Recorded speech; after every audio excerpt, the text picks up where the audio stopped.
Bonjour à tous, bienvenue sur ce nouveau webinaire MyDiaby.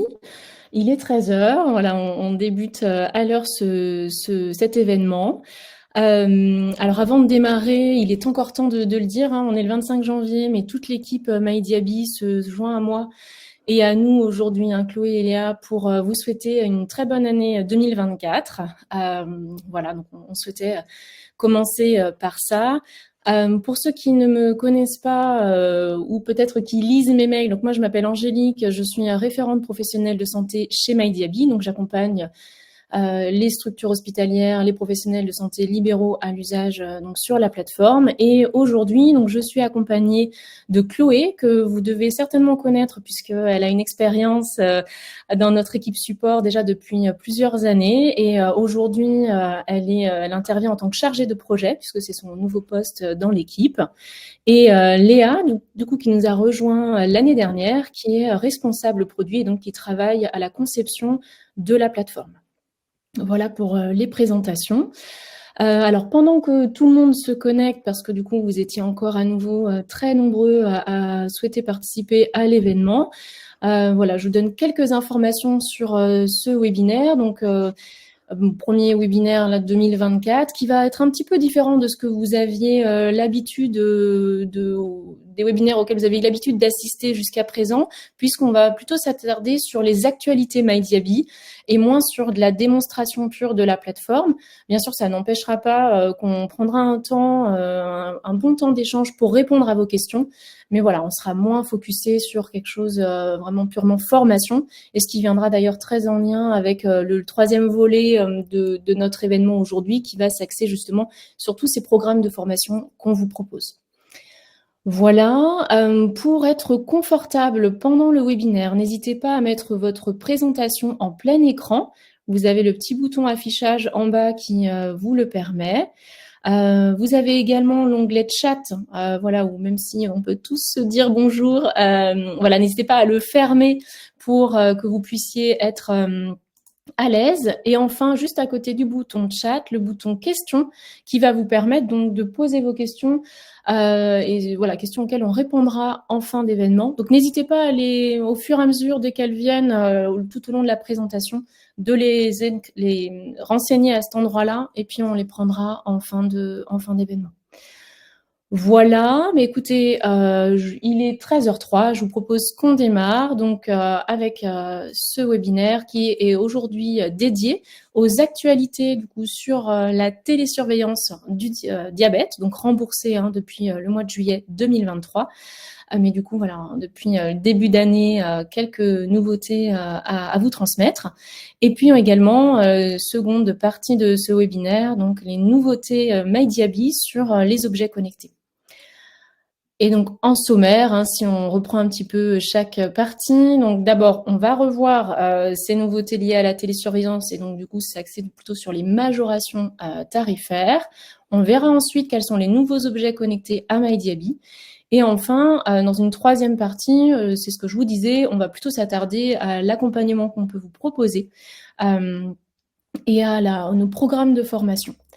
Et bien sûr, on prendra un bon temps de questions-réponses sur la deuxième partie donc, du webinaire qui devrait durer 1 heure. Voilà, écoute, Chloé, je te laisse la main. Oui, je te remercie, Et bon Angélique. webinaire à tous. Merci. À tout à l'heure. Merci, Angélique, du coup, pour les présentations aussi, pour ceux qui ne me connaissaient pas. Alors, donc, on démarre par le sujet du moment sur la télésurveillance, effectivement. Je commence très simplement par resituer le contexte de cette activité médicale qui est quand même assez, on va dire, nouvelle en termes, en tout cas, de cadre légal. Et comme vous le savez, voilà, le disait Angélique, ça fait à peu près maintenant 6 mois que la pratique est encadrée d'un point de vue légal et que la télésurveillance est officiellement rentrée donc dans le droit commun. En d'autres termes, ça veut dire que la télésurveillance est remboursée par la sécurité sociale pour les patients et qu'elle donne droit à une valorisation donc financière pour les acteurs et les professionnels de santé donc qui la pratiquent et pour ceux qui mettent en œuvre les outils pour le faire. Et là, on parle effectivement de nous en tant que dispositif médical numérique. Alors, si on décrypte l'arrêté effectivement de cette télésurveillance du mois de juin, on va retrouver toujours ces trois types d'acteurs, si je peux dire comme ça. À gauche, je commence évidemment par les patients qui sont éligibles à la télésurveillance et on va y revenir juste après par rapport à ces critères d'éligibilité. Donc, les patients vont collecter les informations liées à leurs résultats d'autosurveillance glycémique et à leur traitement par insuline notamment.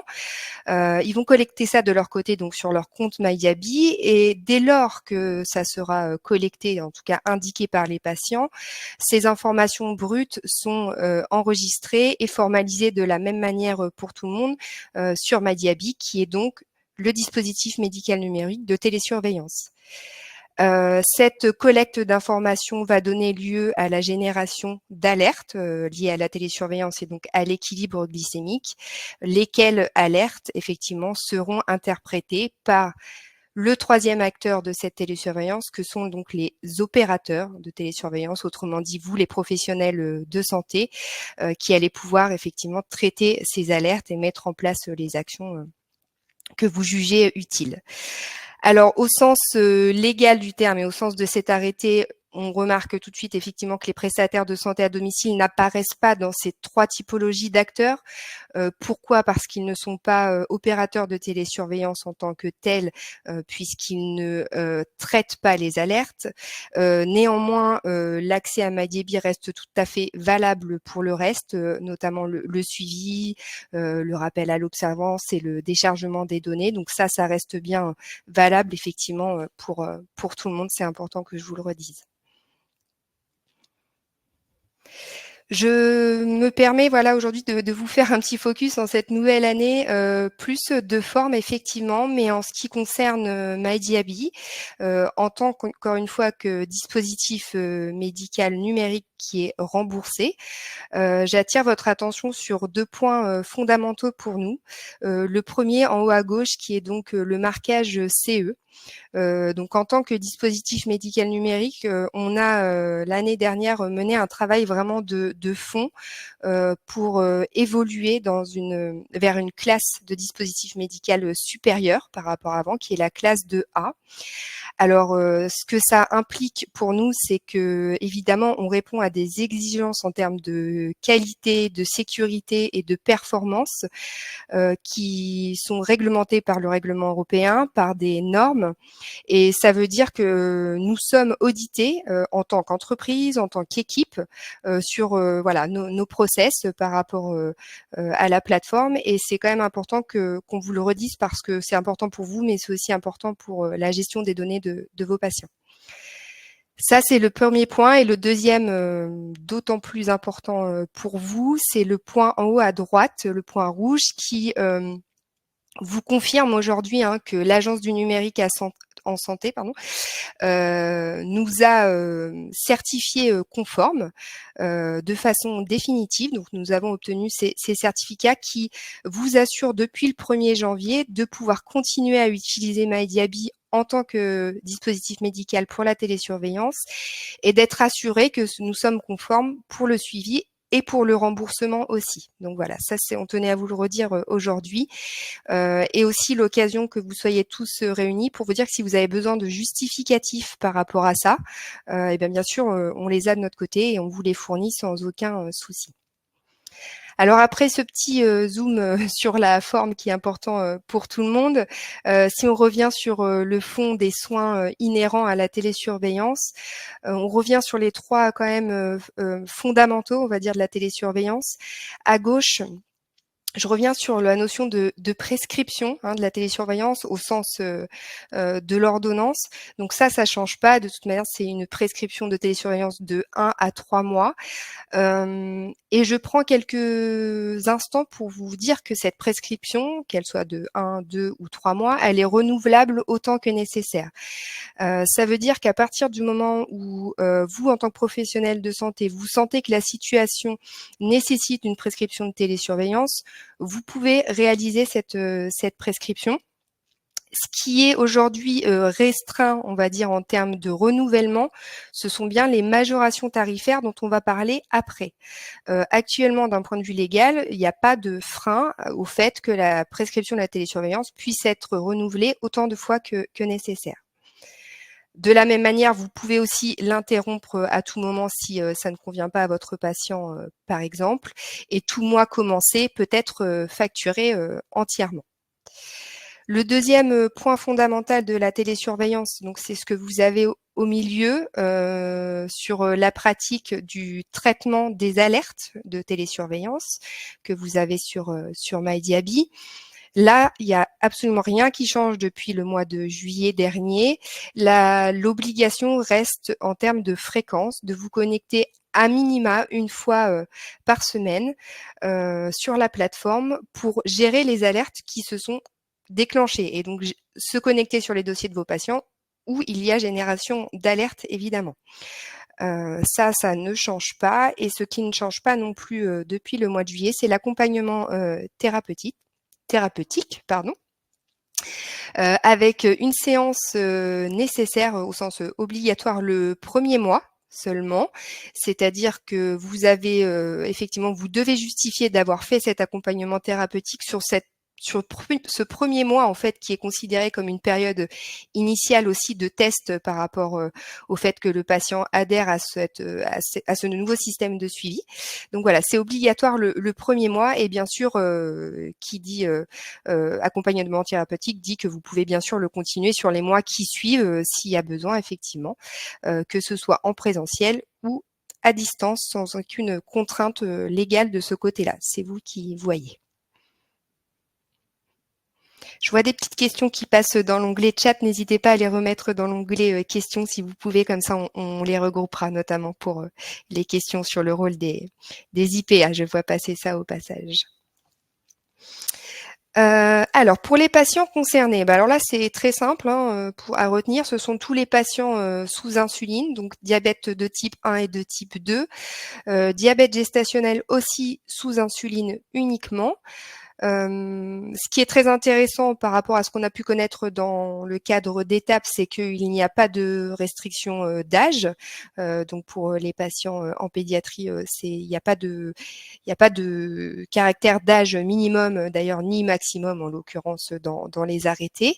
Il n'y a pas non plus de critères liés à l'équilibre glycémique initial. Sur les critères qu'on a pu connaître sur l'HbA1c, ça, il n'y a aucun critère d'éligibilité par rapport à ça, ni non plus par rapport au fait que sur le diabète de type 2, il y ait une insuline basale ou un traitement par multi-injection. Ça n'a pas d'importance. À partir du moment où vos patients sont sous insuline, vous pouvez donc les inclure en télésurveillance. Là où va y avoir des subtilités ensuite, c'est pour les tarifications qui seront associées à la facturation. Et on va y arriver dès maintenant. Donc voilà, donc c'est ce qui fait aujourd'hui l'actualité, en tout cas depuis le 7 janvier 2024, donc de cette année, ce sont la publication de l'arrêté qui spécifie aujourd'hui donc 3 niveaux de facturation différents en fonction des profils de vos patients et surtout en fonction de ce qu'on appelle les motifs de télésurveillance. Donc, si on reprend, donc depuis le 7 janvier, 3 niveaux différents. À gauche, je commence à gauche avec le niveau socle.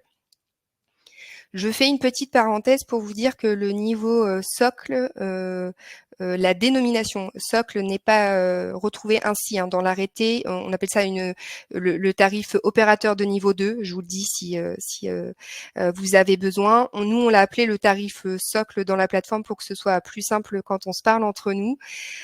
Quoi qu'il arrive, c'est le tarif à 28 € par mois et par patient qui justifie d'un motif de télésurveillance pour les suivis de patients DT1, les mises en route d'insuline basale chez les patients diabétiques de type 2 et tous les autres patients DT2 sous insuline.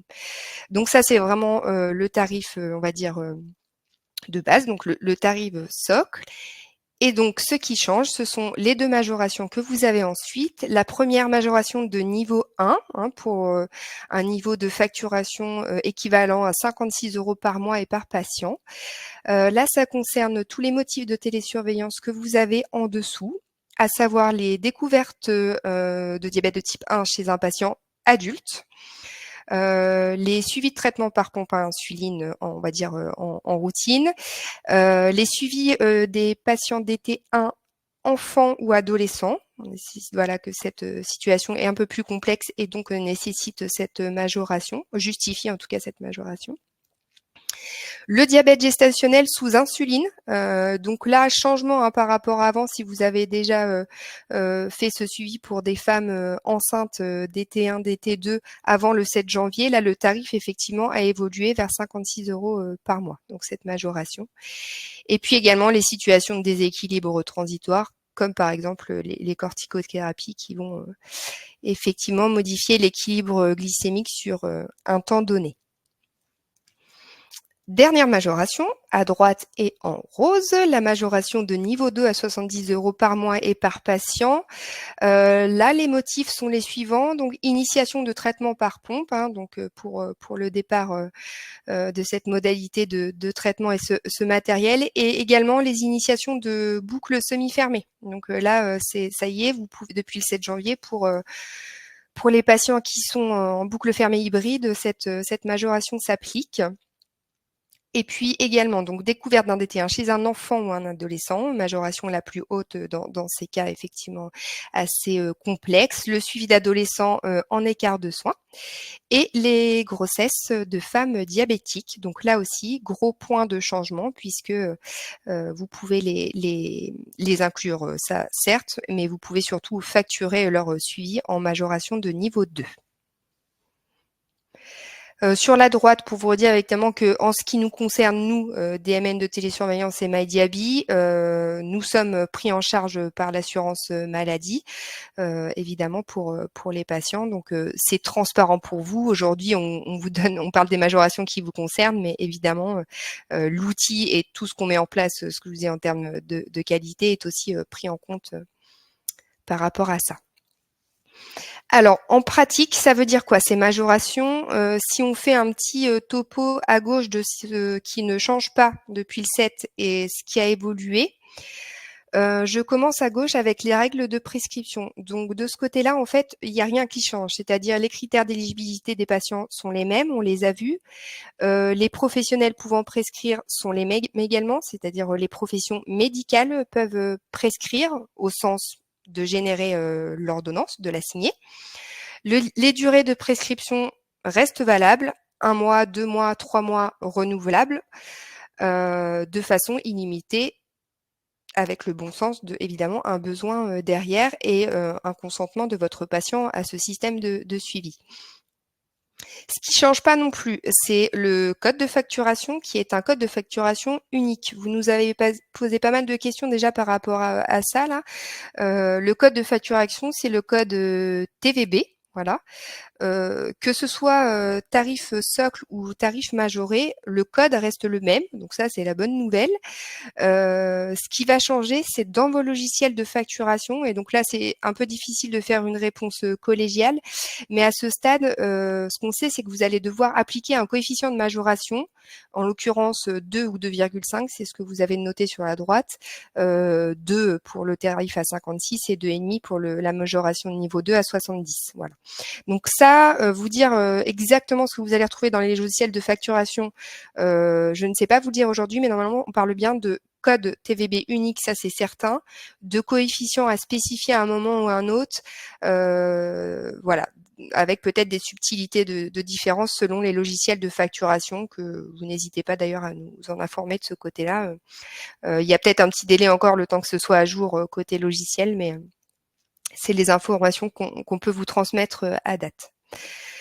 Donc, ce qui change pas, on vous a dit le traitement hebdomadaire des alertes. Ça, il n'y a pas de fréquence accrue sur des tarifs majorés et des situations plus complexes. Le cadre légal spécifie le traitement hebdomadaire des alertes pour tout le monde et l'ATP obligatoire le premier mois seulement et à adapter ensuite. Alors, les majorations, elles sont bien applicables depuis le 7 janvier. Je vous donne un exemple très concret. Pour des patients qui étaient déjà en TLS avant le 7, admettons qu'ils aient été inclus au 22 décembre, vous allez me suivre, et pour 3 mois. Le premier mois, donc, qui vous emmène jusqu'au 22 janvier, là, vous allez le laisser en tarif socle parce qu'on finit le mois à ce moment-là. Et ensuite, vous pouvez facturer effectivement en tarif majoré à partir de ce moment-là, donc à l'échéance du mois qui était en cours. Là, en pratique sur la plateforme, vous n'avez absolument pas besoin de sortir vos patients de TLS, surtout pas. C'est au niveau de la facturation que vous allez changer la tarification et le code appliqué. Enfin, pas le code, le coefficient. Voilà. Ces forfaits majorés, ils sont non cumulables, hein, évidemment, c'est l'un ou l'autre et pas les deux à la fois. Et ils sont renouvelables 6 mois maximum sans interruption. Voilà ce qui est spécifié dans l'arrêté. C'est-à-dire que voilà, si vous êtes parti sur 3 mois, vous pouvez renouveler une nouvelle fois pour 3 mois sans interruption. Le sans interruption n'étant pas spécifié en termes de délai dans l'arrêté. En pratique maintenant sur MyDiaby, par rapport à toutes ces évolutions, par rapport aux majorations de tarification, 2 évolutions à venir sur la plateforme dans quelques jours, donc très bientôt. Au niveau de la prescription de la télésurveillance, on va bien sûr mettre en place dès la première étape de la prescription et de l'inclusion de vos patients, le choix du motif de télésurveillance. C'est ce que vous avez sur l'image de gauche avec le petit encadré rouge. Vous aurez en fait le choix, et d'ailleurs l'obligation en fait à ce stade de spécifier le motif de télésurveillance. Pourquoi? Parce que vous allez pouvoir le retrouver ensuite dans l'espace facturation. Donc l'idée c'est de vous aider dans le suivi de la facturation par rapport à qui nécessite quel montant. Voilà. Donc ça, c'est la première évolution. Au niveau de la prescription, je voulais vous redire aussi aujourd'hui que certes, la prescription doit être faite par un professionnel de santé, donc l'ordonnance signée d'un point de vue professionnel de santé médical, mais vous nous aviez bien fait remonter dans la pratique effectivement la nécessité de pouvoir inclure depuis des comptes IDE ou IPA. Donc vous pouvez le faire, hein, ça maintenant depuis la fin d'année dernière. Vous pouvez depuis les comptes infirmiers, infirmières, etc. Inclure votre patient à la condition que vous importiez une ordonnance signée d'un médecin. Voilà, donc vous avez la possibilité d'inclure, ça sans aucun problème. Et la dernière information qu'on voulait vous redonner aujourd'hui, c'est que quand vous incluez en télésurveillance sur MyDiaby, n'oubliez pas que le début effectif de la télésurveillance est conditionné par la signature du consentement par votre patient. Donc il faut bien veiller à ce que votre patient ne reste pas en attente de télésurveillance, parce que dans ce cas-là, ça veut dire qu'il n'a pas signé son consentement et que vous allez être décalé entre la date de prescription et le début effectif de télésurveillance. Donc le plus vite c'est fait, voire même en live avec vous, et le mieux c'est effectivement pour le suivi derrière. Deuxième évolution, parce que je vous disais qu'il y en avait 2 par rapport à cette actualité de majoration. Nous allons faire évoluer dans quelques jours aussi l'espace facturation. Vous le savez, hein, l'espace facturation, il est accessible bien sûr aux professionnels de santé, mais vous avez aussi la possibilité d'inviter toute personne en charge de la facturation de votre côté. Donc n'hésitez pas à le faire, ça, il n'y a pas de souci pour vous créer des comptes spécifiques à cet espace de facturation. Vous allez donc retrouver toute la liste des patients à partir du moment où ils sont facturables. Vous allez pouvoir suivre la facturation mois par mois pour chacun de vos patients, archiver au besoin effectivement. Et surtout, donc dans quelques jours, comme je vous le disais, vous allez donc retrouver le niveau de tarification applicable pour chaque mois et pour chaque patient. Encore une fois, il faut vraiment considérer cet espace facturation comme un espace qui est là pour vous aider dans le sens où c'est pas lié directement à votre logiciel de facturation. Admettons qu'il y ait eu une erreur par rapport au tarif de facturation, pardon. Euh, Vous pouvez l'indiquer là dans l'espace facturation. Il y a un onglet remarques. Vous pouvez effectivement noter s'il y a eu une erreur ou quoi que ce soit. Et c'est complètement indépendant de votre logiciel. Donc évidemment, n'hésitez pas à changer s'il y a eu une erreur pour facturer au niveau de majoration qui est applicable si besoin, bien sûr. Voilà pour ces actualités sur les majorations. Effectivement, vous allez bien sûr avoir des données qui vont vous permettre de traiter les alertes liées à la télésurveillance. Et nous avons effectivement quelques nouveautés à vous présenter sur les objets connectés. Et donc, je vais couper mon micro et laisser la main à Léa pour la suite. Oui, merci Chloé. Du coup, effectivement, cette deuxième partie est axée sur les nouveautés objets connectés à MyDiaby. C'est vrai qu'on a une volonté chez MyDiaby d'interopérabilité et donc de vous proposer de plus en plus de dispositifs connectés à la plateforme pour notamment pouvoir télésurveiller plus de patients sur MyDiaby. Et donc, en ce sens, on a 3 nouveautés objets connectés à vous présenter aujourd'hui. Donc, on va parler ici de liaison d'applications de santé des dispositifs, tout simplement pour pouvoir synchroniser automatiquement les données et avoir une remontée régulière de celles-ci. Et donc, à commencer par la connexion avec LibreView et Freestyle Libre, donc pour tous les CGM de la gamme Freestyle Libre, qui va donc vous permettre, donc depuis le compte patient, et j'y reviendrai après, de récupérer les données de glucose en continu présentes sur LibreView de manière donc automatique. Alors bien entendu, l'import du CSV depuis le portail pro ou depuis le compte patient est toujours disponible, mais c'est vrai qu'on aura tendance à favoriser ces connexions automatiques pour tout simplement des connexions plus pérennes et des remontées de données beaucoup plus régulières. Ensuite, on a pu également connecter récemment le Descom One, donc comme le G6 via l'application Descom Clarity, qui suffit de connecter encore une fois depuis le compte patient. Et enfin, la Medtronic 780 ainsi que les CGM associés, donc le Guardian Sensor 3 et 4 pour les patients en boucle fermée hybride. Et donc, pour tous ces nouveaux objets, grâce à la remontée des données de CGM, ça vous permet notamment de générer les alertes TLS pour vos patients suivis en télésurveillance. Mais bien entendu, la connexion de ces applications de santé et la remontée des données est valable pour tous les patients que vous suivez sur MyDiaby, qu'ils soient suivis en télésurveillance ou non, tout simplement car ça peut vous servir simplement de support de consultation pour les patients qui ne seraient pas suivis en télésurveillance notamment. Et donc, comme je vous le disais, cette connexion aux applications de santé se fait depuis le compte patient, donc depuis l'application patient MyDiaby. Donc l'idée, c'est d'avoir une connexion très simplifiée depuis l'onglet Mes objets connectés, comme vous pouvez le voir entouré en rouge sur la capture. Il suffira de cliquer sur Je connecte une application de santé pour retrouver toutes les applications de santé disponibles sur MyDiaby.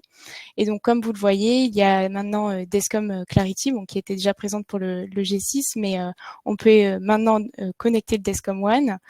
En plus de ça, on a CareLink, donc CareLink et Freestyle Libre en dessous. le patient, en cliquant sur un de ces boutons, donc selon l'application qui décide de connecter, verra une page de connexion à l'application en question pour rentrer ses identifiants et se connecter et faire la liaison en fait avec les applications des dispositifs et MyDiaby. Donc pour Descom Clarity, ça sera les identifiants Descom Clarity. Pour CareLink, ça sera les identifiants que le patient utilise sur son application Minimed mobile, ou son compte CareLink personnel. Et pour Freestyle Libre, ça sera donc ces identifiants qu'il utilise sur LibreLink ou LibreView, qui sont en réalité en fait le même compte. Et donc, une fois que le patient aura pu connecter et renseigner ses identifiants et accepter le partage avec MyDiaby, il pourra immédiatement visualiser ces données à la fois depuis son compte patient, donc dans le profil glycémique ou bien dans le semainier. Voilà, ces données seront bien entendu visibles aussi depuis le portail pro si le patient est rattaché à un professionnel de santé.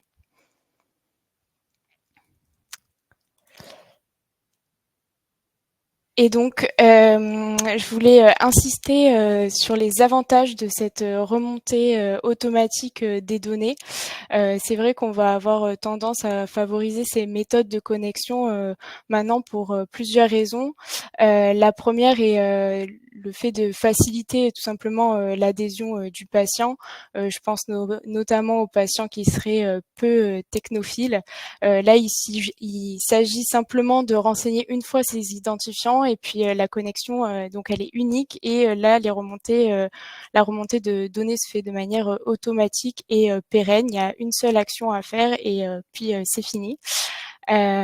Ensuite, ça vous permet également d'améliorer le suivi et le rappel à l'observance, puisque bien entendu, en se basant sur ces données de CGM, côté Portail Pro, les alertes TLS pourront être générées en temps réel dès que les données sont remontées de manière automatique. Donc pour rappel, ces alertes, elles sont disponibles sur votre Portail Pro dans votre onglet Mes patients. Sur votre tableau de bord, vous avez une colonne alerte TLS, donc par exemple faible pourcentage glycémie continue dans la cible, coefficient de variation élevé, ou même quand le patient ne transmet pas ces données. Et notamment, ces alertes peuvent être le motif de déclenchement de messages automatiques que vous pouvez paramétrer depuis votre profil, donc depuis le portail pro, et donc qui peuvent être envoyés automatiquement aux patients, voilà, pour toujours dans l'objectif d'un rappel à l'observance.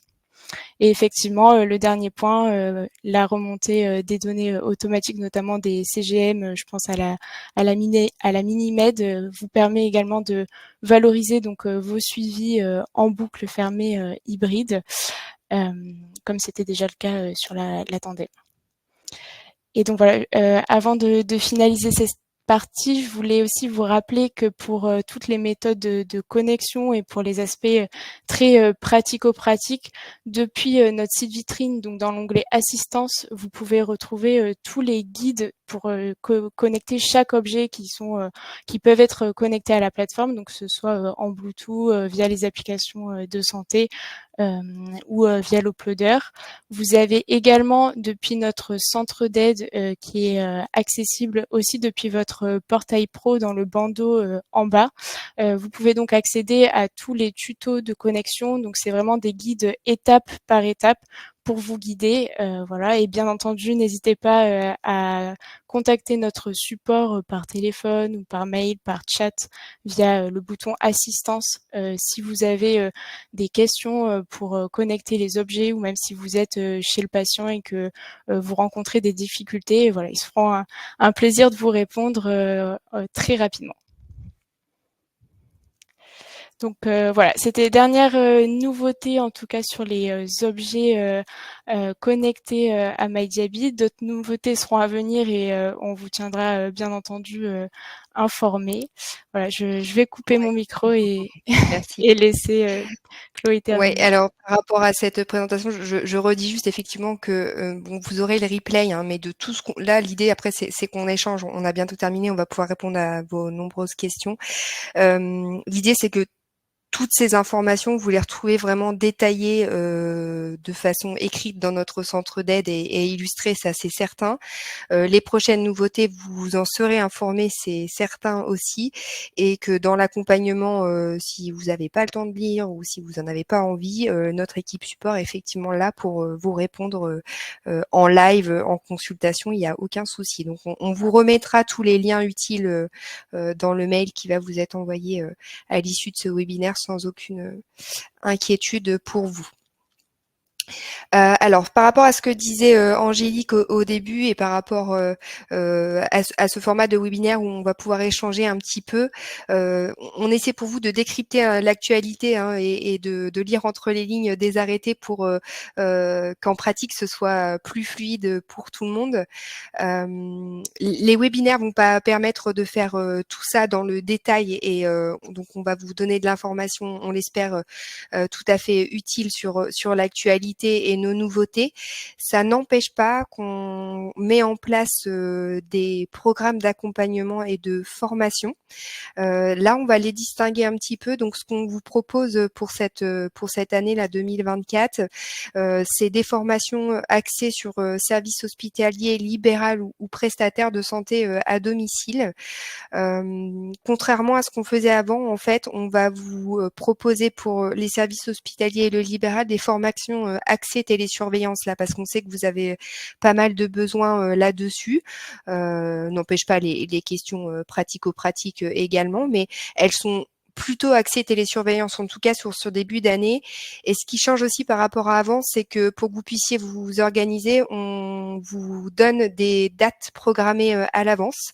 Donc ce sont des formations en ligne, communes mais avec un nombre de places limité de manière à ce que on puisse répondre à toutes vos questions. Donc c'est pareil, on vous remettra le lien pour vous inscrire, mais vous avez la page ici mydiaby.com/télésurveillance. En bas de page, vous retrouvez nos dates et un formulaire pour vous inscrire de manière complètement autonome.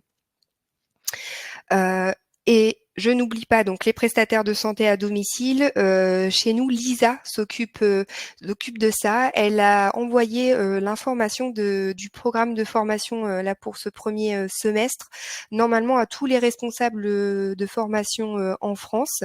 Donc, si vous n'avez pas l'info, vous pouvez revenir vers nous. Mais de la même manière, des formations soit niveau initial, soit avancé, pour vous permettre de repratiquer sur les fonctionnalités qui sont dédiées à votre pratique au domicile des patients et en lien avec les services avec lesquels vous travaillez. Donc voilà, ces trois formats là de formation pour cette nouvelle année. Donc n'hésitez pas à consulter les dates pour vous organiser. Et puis je reviens pas là-dessus, mais vous le savez, et vous nous le dites souvent et on vous en remercie. On vous répond pour de l'accompagnement et de la formation. On va dire de l'accompagnement en démarrage et de la formation, Angélique et Tiffany qui font partie de l'équipe professionnelle de santé chez nous vous accompagnent, vous aident aussi dans les démarches administratives, ça c'est important de vous le redire. On est aussi là pour reprendre vos besoins et bien les comprendre.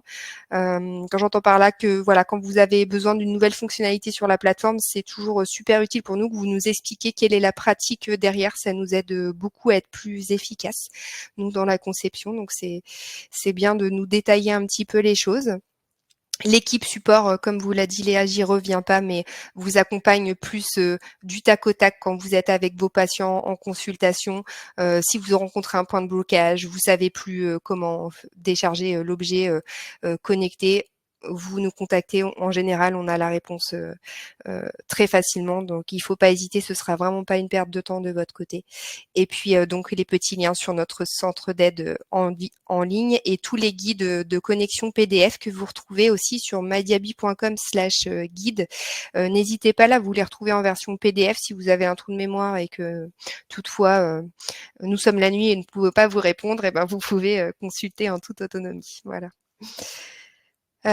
Donc nous avons terminé là pour cette partie présentation. Donc on va pouvoir effectivement reprendre vos questions. Je crois que Angélique, tu as commencer à regrouper. J'en ai vu pas mal qui se ressemblent.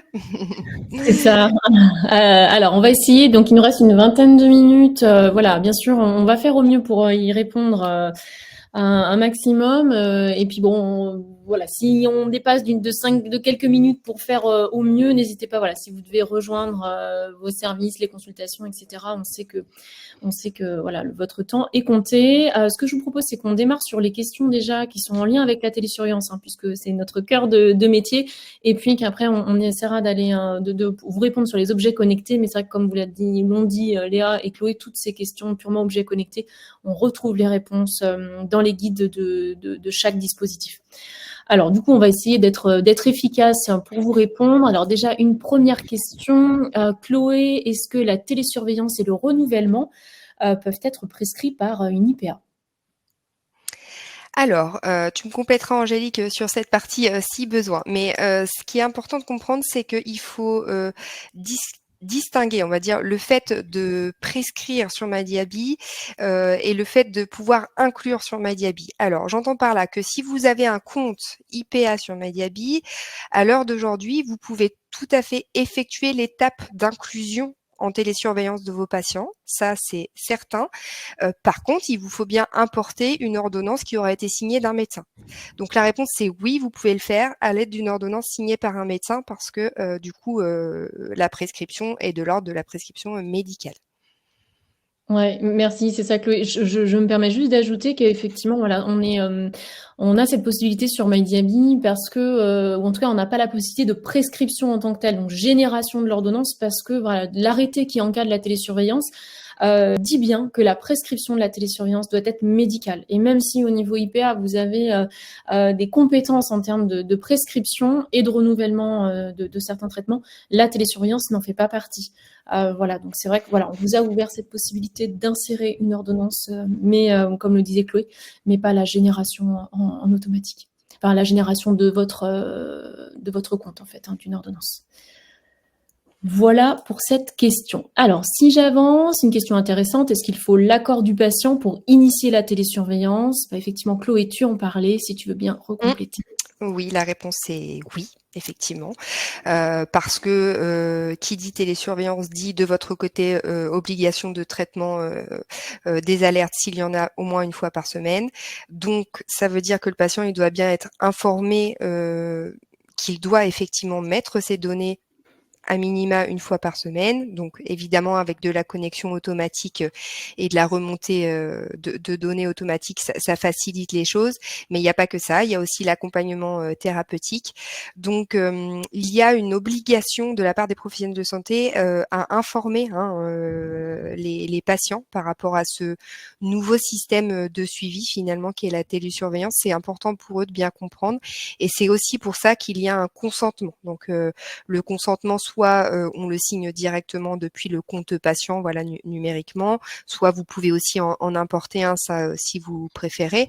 Mais en tout cas, la télésurveillance et le fait que ça démarre en termes d'obligation de traitement des alertes, etc., ça démarre quand le patient a effectivement signé son consentement. Et c'est une étape indispensable. Merci Chloé. Alors j'enchaîne un petit peu, mais pour qu'on puisse vraiment essayer de vous répondre un maximum. Donc là, plutôt une question de Nathalie sur l'éligibilité des patients. Et donc là, le cas d'une patiente, d'une découverte d'un diabète de type 2 lors d'une grossesse, mais sans insuline. Est-ce qu'on peut mettre la patiente en télésurveillance ou non? Je prends la question, Chloé, mais en fait, voilà, il n'y a pas d'insuline, donc effectivement, vous ne pourrez pas inclure cette patiente en télésurveillance. Chez le DT2, c'est bien important de savoir qu'il faut à minima une injection, même si c'est qu'une lente, pas forcément un schéma de multi-injection basal bolus. Mais dans ce cadre-là, si la patiente passe sous insuline au cours de sa grossesse, ce sera sur le même format que le diabète gestationnel finalement. Et c'est seulement à ce moment-là que vous pourrez mettre en place la télésurveillance remboursée. Ça ne vous empêche pas de suivre la dame sur MyDiaby, mais pour avoir le remboursement, effectivement, il faudra attendre qu'elle soit, oui, potentiellement sous insuline. Voilà pour cette question. Question très intéressante qui nous revient très souvent de notre côté, donc question de Véronique, dans le suivi des diabètes gestationnels, peut-on cumuler télésurveillance et consultation en présentiel? Est-ce que Chloé, tu veux nous apporter des éléments? Alors oui, oui, tout à fait. Je relis bien la question. En fait, effectivement, c'est tout à fait complémentaire. C'est que par exemple, s'il y a besoin je dis n'importe quoi là, mais d'une HDJ pour un suivi particulier lié à la grossesse ou un autre sujet, vous pouvez effectivement faire la télésurveillance d'un côté et côté une consultation en présentiel à côté sans aucun souci. Ouais, L'un effectivement, n'exclut pas l'autre, si je fais un résumé. c'est très complémentaire. Ouais, tout à fait, tout à fait. Merci Chloé. Alors, on a pas mal de questions sur les majorations et déjà, je voulais quand même qu'on prenne celle-ci en priorité parce qu'effectivement, on indique les établissements de santé, mais Sylvie, en effet, hein, les majorations sont éligibles pour tous, et y compris les professionnels de santé libéraux. Et en ce sens, dans professionnels de santé, on entend médecin. Voilà. Après, on pourra échanger éventuellement sur la place des paramédicaux en libéral dans la télésurveillance, mais là, sur les forfaits, on est bien sur des forfaits qui vont à des professionnels de santé, enfin des médecins. Voilà, déjà, premier point. Et puis du coup, mais alors tu vas pouvoir nous aider, Chloé. D'abord, la majoration de 56 et 70 euros sont-elles déjà applicables? Oui, elles sont applicables depuis le 7 janvier inclus, Ouais, exactement. 2024. Super. Une autre question que j'ai vue, c'est vrai qu'on a parlé, tu as spécifié que nous, on appelait ça le tarif Ah oui. socle, mais voilà, par rapport au niveau, donc à quoi correspond le niveau 1 finalement dans le JO? Alors effectivement, le tarif socle, je vous résume, c'est bien le tarif opérateur de niveau 2. Le tarif opérateur de niveau 1 à 11 euros, eh bien, C'est pour les patients qui ont j'ai un une doute. insuffisance cardiaque et qui sont porteurs de prothèses, en fait. Donc, et du Oui, coup, voilà, donc ça n'a rien, oui, ça n'a rien à voir avec nous, c'est ça. C'est que ouais, c'est l'arrêté ça. était un peu tout mélangé et voilà, c'était Non, pas non. tout à fait clair, mais ça ne nous concerne pas. Donc on est bien sur tarif opérateur de niveau 2 qui est le niveau socle pour le diabète, quand nous on a appelé socle, et majoration 1 et 2. C'est exactement Effectivement. ça. Voilà. Merci Angélique. Voilà sur ça. Question intéressante. Alors sur les critères, c'est vrai qu'on est assez large hein, sur les critères, mais pendant combien de temps est-ce Mm. qu'on est en découverte de diabète? Pour Quels toujours. éléments? Oui, bah non, en fait là effectivement, je vais vous donner une réponse au sens que l'arrêté ne le spécifie pas. Donc pour tout ce qui n'y est pas clairement mentionné, là c'est on va dire le bon sens de votre pratique, c'est-à-dire que évidemment on va pas parler de découverte 2 ans après, mais en tout cas c'est vous qui jugez le besoin par rapport au moment effectivement où vous êtes avec le patient et où vous prescrivez la télésurveillance. Donc au sens légal du terme, il n'y a pas de délai maximum indiqué, donc c'est à vous de juger ce qui est pertinent. Voilà, si je peux dire comme ça. Ouais, Mm. effectivement, Chloé, c'est tout à fait ça. C'est le même message qu'on donne. Hein. Le bon sens, c'est le bon terme pour le coup, je pense. Et ben, du coup, on est un petit peu dans la lignée sur comment on place un petit peu enfin, à quelle situation correspondent nos patients. Est-ce qu'on peut demander une majoration de niveau 2 pour tout enfant, même s'il est diabétique depuis longtemps connu sous pompe? Peut-être qu'on peut se remettre en arrière. Oui, voilà, comme ça on les aura sous les yeux. Ouais, Là, comme parfait. ça, on se remet Mm. ici. Je prends le point, du coup, peut-être, enfin, Chloé, comme Oui, je oui, suis en vas-y, train de je t'en prie. parler, mais effectivement, on peut s'imaginer, voilà, si c'est un enfant adolescent en écart de soins, oui, voilà, qui est en difficulté, on va être sur un niveau 2. Mais c'est vrai que sinon, on imagine que le suivi d'un traitement par pompe, donc y compris chez l'enfant, on va être sur le niveau 1. Voilà, donc si on est dans ce cadre-là d'un traitement par pompe qui est déjà mis en place depuis longtemps. Voilà, donc tout dépend, si vous voulez, dans quelle situation se trouve notre patient finalement. Voilà. Alors, question plus technique sur les logiciels de facturation. C'est vrai que comment écrire dans le logiciel les termes exacts de télésurveillance. Là, on vous conseille d'aller vous rapprocher de votre logiciel de facturation parce que c'est bien ce que Chloé nous expliquait. On est sur un coefficient qu'on applique à un code. Mais est-ce que, par exemple, pour la majoration de niveau 2 à 70 euros, est-ce qu'on va écrire TVB 2,5, TVB 2,5? Voilà, a priori, le tarif devrait s'afficher, mais voilà, comme lorsque vous cotez hein, vos autres actes, mais sinon, effectivement, rapprochez-vous de votre logiciel de facturation. Et du coup, est-ce que le prix de la télésurveillance est en plus de la téléconsultation? Donc oui, on est vraiment sur 2 actes différents et ça reprend la question de tout à l'heure, on est sur quelque chose de très complémentaire. C'est pas parce que vous télésurveillez un patient que vous ne pouvez pas le voir en téléconsultation ou en consultation. C'est très, très complémentaire. Voilà, alors j'avance. Question intéressante qu'on peut peut-être revoir. Chloé, quelle est la place du prestataire dans la télésurveillance? Alors, la place du prestataire, je vais commencer par là où elle n'est pas, effectivement, c'est-à-dire que le prestataire de santé à domicile va bien continuer à suivre les patients via MyDiaby, ça c'est certain. C'est l'accès aux alertes de télésurveillance, donc les alertes liées au temps passé dans la cible, au coefficient de variation, enfin bref, les alertes liées à l'équilibre glycémique, ça vous n'y avez pas accès de votre côté parce que c'est ce qui permet effectivement derrière des actions médicales au sens de la télésurveillance.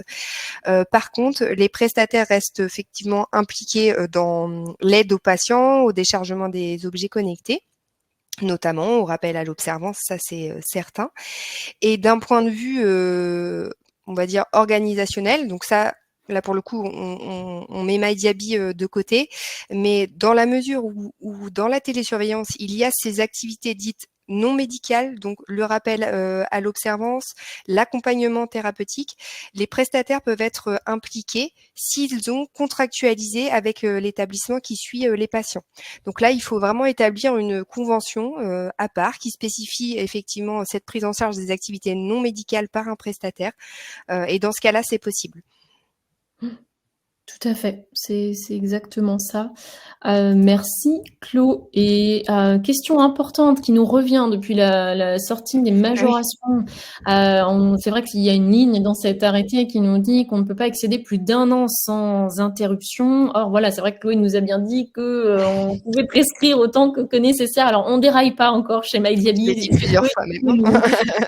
Est-ce que tu veux nous éclairer sur cette question? Oui, alors je vais essayer de pas me réembrouiller parce que nous avons bien vu aussi cette ligne. Alors en fait, il n'est pas mentionné que la TLS ne peut pas excéder plus d'1 an. Il est mentionné que c'est la prescription qui ne peut pas excéder 1 an. Or, en fait, la prescription en tant que telle, et vous l'avez compris sur MyDiaby, c'est 1, 2 ou 3 mois. Donc en fait, à chaque fois, il ne s'agit pas d'un renouvellement, mais il s'agit bien d'une nouvelle prescription au sens administratif du terme. Donc chez nous, en fait, il n'y a pas de question à se poser, c'est-à-dire que vous pouvez renouveler donc represcrire autant de fois que nécessaire. Ça, il n'y a pas de souci. Ce qui est limité, c'est bien la facturation en tarif majoré qui ne peut pas excéder 6 mois sans interruption. Ouais, effectivement, Angélique, est-ce que tu peux me paraphraser pour être sûre qu'on Ouais, non, mais peut-être merci Chloé, c'était très clair, mais donner un exemple, juste un parallèle avec une ordonnance d'insuline où votre patient, il va pas pouvoir se servir à la pharmacie pendant plus d'1 an, où il va falloir, avec cette même ordonnance, il va aller 12 fois à la pharmacie et après, il va devoir avoir une nouvelle ordonnance. Par ailleurs, il peut avoir de l'insuline tout au long et il va en avoir besoin dans tous les cas, tout au long de sa vie. Donc, vous voyez, c'est vraiment ce parallèle-là. On parle du document, en fait, en tant que tel. De l'ordonnance. Voilà, donc c'est bien à différencier de la prescription en fait. Hein. Voilà. Alors ça, c'est vrai voilà, il y a peut-être certains patients qui vous l'ont fait remonter. Pourquoi les patients doivent-ils renseigner leur mutuelle quand ils doivent donner leur consentement? Tu vois l'idée, Chloé, au moment de l'inclusion? Je vois bien l'idée, mais selon moi, c'est pas obligatoire. Oui, en fait, parce que je confirme, c'est pas obligatoire. Oui. C'est pas obligatoire. Effectivement, donc pour le consentement, de manière générale, on ne demande pas la mutuelle de manière obligatoire. Par contre, c'est vrai que on peut le demander aux patients et encore une fois, c'est facultatif. Si Angélique, tu as d'autres éléments. Ouais, Ouais. En fait, quand vous allez inclure votre patient, on va vous demander si votre patient est en ALD et ou si c'est une dame enceinte, si elle a débuté son 6e mois de 6e mois. grossesse, moment où elle va être prise en charge à 100% par l'assurance maladie.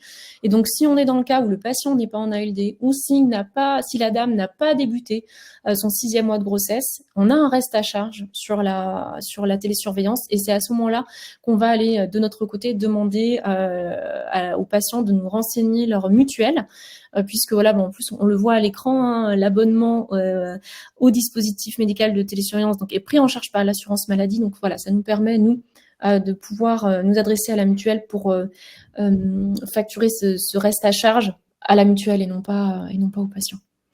C'est pour ça qu'ils ont cette demande-là. À quel moment facture-t-on la télésurveillance? Est-ce que c'est chaque mois ou une fois pour 3 mois? Je ne sais pas si Chloé, tu veux... C'est comme vous le souhaitez, en fait. En tout cas, dans l'espace facturation, vous avez les patients qui sont affichés dès lors qu'ils sont facturables, donc ils ont terminé au moins le premier mois. Et vous pouvez facturer à chaque fin de mois, effectivement, ou par lot, il me semble, sur maximum 6 mois. C'est exactement ça. Voilà. Donc c'est comme votre organisation le permet. Effectivement. Alors toujours ces majorations qui nous questionnent. Pour les enfants et les ados, le forfait majoré de niveau 1 peut-il être renouvelé au-delà de 6 mois?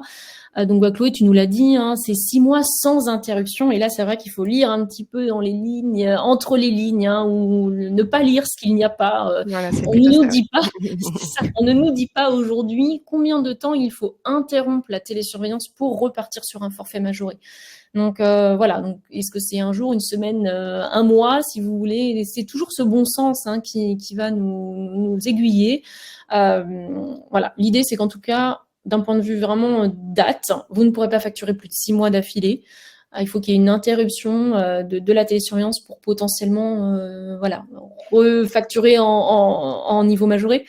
Voilà, il y a ce petit trou dans l'arrêté qui ne nous spécifie pas cette période d'interruption.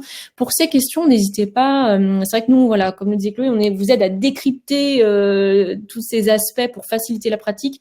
Mais sur ces points où en fait l'information n'est pas donnée, n'hésitez pas à revenir vers vos points de contact de type SCPAM, ARS, etc., qui pourront vous aiguiller. Alors, j'avance.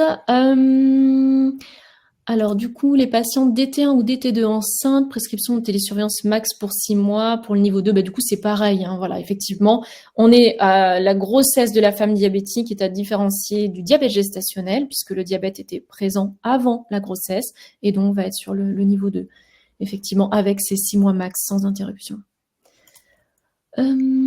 Alors... Une question, une fois que l'on a lié sur MyDiaby la personne responsable de la facturation, comment doit-elle faire pour commencer la facturation? Je réponds, Chloé? Oui, vas-y. Ouais. En fait, la facturation, elle se fait sur votre espace, hein, dans tous les cas. Sur votre logiciel, vous donne une liste avec les périodes auxquelles vous allez pouvoir commencer à facturer les patients. Mais derrière, effectivement... tout se fait sur le logiciel, votre logiciel de facturation à l'aide des codes TVB. N'hésitez pas à revenir vers nous. Depuis le mois de juillet, on forme aussi les services facturation. D'ailleurs, il y a une question aussi, est-ce qu'il y a un guide dédié que j'ai vu du coup plus loin? Est-ce qu'il y a un guide dédié pour la facturation? Alors, on n'a pas un guide, mais on a 2 articles, dont un qui a été rédigé par Léa, qui vous reprend comment fonctionne notre espace facturation, puisqu'on est sur un espace interactif qui vous aide justement à suivre l'avancement. Donc, c'est des choses qu'on peut vous donner. N'hésitez pas à nous solliciter en ce sens. Alors, il est 13h58. Ce que je vous propose, c'est qu'on essaie de voir juste ce qu'il y a au niveau des objets connectés en termes de questions pour essayer de vous répondre un petit peu. Alors, question intéressante qu'on aimerait, qu'on va peut-être un peu vous éclairer sur ce point, Léa. Aurons-nous accès aux données de débit de base et de bolus automatique pour la boucle fermée 780? Effectivement, c'est des choses qu'on n'a pas aujourd'hui. Oui, effectivement, aujourd'hui, on n'a pas ces données-là puisque la méthode de récupération automatique, donc les données envoyées par Medtronic, ne contiennent contiennent pas ces informations pour des questions de confidentialité de leur part pour l'instant. Donc c'est vrai que ça nécessite à ce stade de visualiser en complémentaire les données sur CareLink. Voilà, on sait que c'est pas 100% satisfaisant, on a compris le besoin et on est conscient. En tout cas, on travaille déjà pour améliorer ça. Voilà, nos équipes sont sur le sujet. On souhaite quand même vous rappeler que l'inclusion en télésurveillance avec la 780 est tout de même possible sur MyDiaby avec la remontée des données de CGM notamment. Et pour les données de basal et bolus automatique, n'hésitez pas à faire remonter ces besoins-là aussi auprès de vos délégués Medtronic pour appuyer la demande. Effectivement, toute remontée venant du terrain notamment sera plus convaincante que nous, plateforme, même si effectivement on le fait remonter également de notre côté. Et d'ailleurs, du coup, c'est vrai que ça, on vous l'a peut-être pas dit, mais à partir de quand ces nouveaux objets connectés seront effectifs, hein, Léa, tu peux nous dire ça? Donc, ils sont effectifs donc pour la Medtronic et pour le Descom One depuis décembre et pour LibreView depuis la semaine dernière. Donc, vous pouvez d'ores et déjà faire vos connexions depuis les comptes patients, bien entendu. Super. Et alors, toujours objet connecté, à quand la Medtrum? Bientôt, elle arrive d'ici quelques semaines, voire quelques jours. Voilà, bien sûr, on vous tiendra informé sur la plateforme. N'hésitez pas à regarder d'ailleurs l'onglet nouveautés sur votre portail pro. Voilà, toutes les nouveautés sur la plateforme sont indiquées ici. Voilà. Ok. Super. Alors, je pense qu'on n'aura pas le temps de répondre à toutes vos questions. N'hésitez pas voilà. Je reprends 5 minutes si vous avez le temps de rester. On poursuit jusqu'à 14h05. Et puis voilà, après, n'hésitez pas à revenir vers nous si on a des questions qui n'auront pas été traitées. Alors, donc, ça reprend sur la télésurveillance du coup, mais on est quand même sur le cœur du sujet aujourd'hui. Est-ce qu'on peut facturer une consultation de suivi qui ne soit pas de l'accompagnement thérapeutique? Je vais prendre le point, Chloé, parce que c'est vrai que c'est pour répondre, c'est quelque chose qu'on a régulièrement. Si vous voulez, effectivement, l'accompagnement thérapeutique ne doit pas générer, si elle ne l'était pas prévue, une nouvelle consultation en sus et qui serait facturée en sus de la télésurveillance.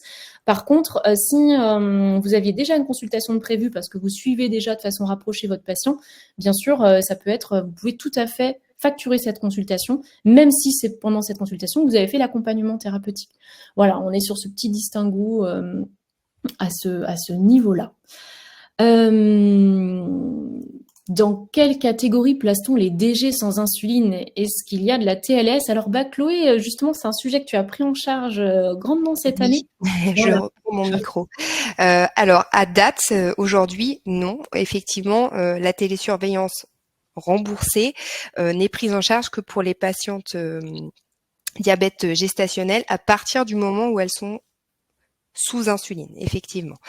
Par contre, par rapport à notre travail depuis quelques années maintenant sur l'expérimentation article 51, donc spécifique au diabète gestationnel. Nous sommes en train de travailler avec les autorités de santé sur ce sujet, donc on y travaille activement. On a déjà des éléments de réponse, mais qu'on ne peut pas vous communiquer voilà, de manière officielle. Par contre, de la même manière, on va vous apporter cette information dès lors qu'on l'aura de notre côté de manière définitive. Donc, à date, en tout cas, pour répondre à la question, les DG sans insuline ne sont pas éligibles à la télésurveillance remboursée. Vous pouvez les suivre sur la plateforme, mais elles ne sont pas éligibles au sens du remboursement par l'assurance maladie dans le droit commun. Merci Chloé. Une question peut-être pour Léa, si tu veux nous dire rapidement comment est-ce qu'on valide le traitement des alertes sur la plateforme d'un point de vue plutôt pratique. Est-ce qu'il faut échanger avec le patient? Qu'est-ce qu'il faut faire? Alors, tout simplement, vous pouvez vous rendre sur le dossier du patient qui a des alertes qui ont été générées. Et donc, en haut, dans le bandeau patient, vous pouvez cliquer sur les alertes pour les traiter. effectivement. Je complète pour vous dire que chaque traitement d'alerte est tracé. Bien sûr, ça fait partie des exigences. Tous ces événements, en fait, et notamment la gestion des alertes, sont tracés dans la plateforme et vous les retrouvez sur la plateforme dans un onglet qui s'appelle événements dossier patient. Voilà, dans votre bouton autre action. Alors voilà, vous n'hésitez pas à nous le redemander a posteriori parce que voilà, là je vous dis ça comme ça, mais voilà, de façon pratique, vous cliquez sur l'alerte pour la traiter, ça la traite pour vous et pour l'ensemble des autres professionnels de santé, évidemment, et c'est tracé de façon nominative dans la plateforme, pour la sécurité de tout le monde, évidemment. En effet, alors je pense qu'on arrive au terme des questions, mais toujours en lien avec les alertes, c'est vrai que je l'ai vu 2 fois cette question, est-ce que les alertes enregistrées sont visibles sur le compte du patient? Léa, est-ce que tu peux nous en dire plus? Ah non, alors non, les alertes sont visibles uniquement depuis le portail pro, dans votre tableau de bord, mais elles ne sont pas visibles côté patient. Effectivement.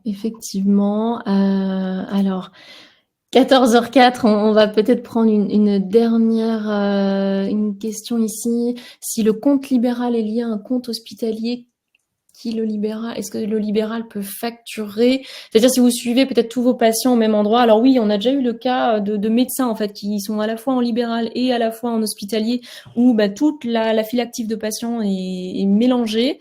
C'était le sens de la question. Donc là, effectivement, il va falloir. On a eu le cas là pour plusieurs professionnels de santé, notamment médecins, où on a créé un nouveau service sur MyDiaby pour bien les différencier, ce qui reste plus simple, mais en sachant quand même que la facturation va se faire sur votre logiciel de facturation.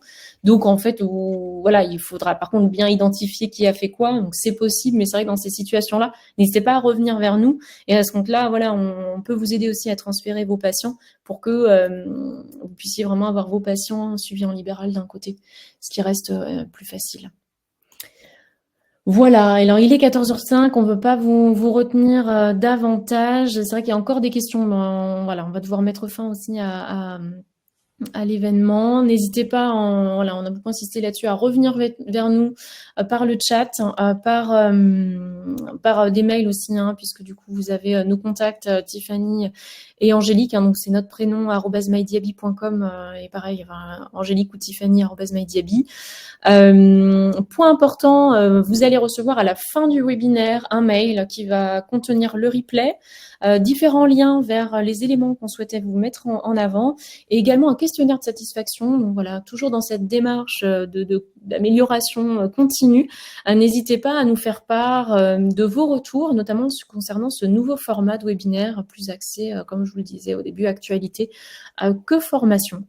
Donc voilà, écoutez, il me reste à vous souhaiter une bonne journée. Merci encore à tous pour votre présence et merci Chloé et Léa d'avoir pu nous donner toutes ces informations aujourd'hui. Merci à tous également. Merci. À bientôt. À bientôt. À bientôt.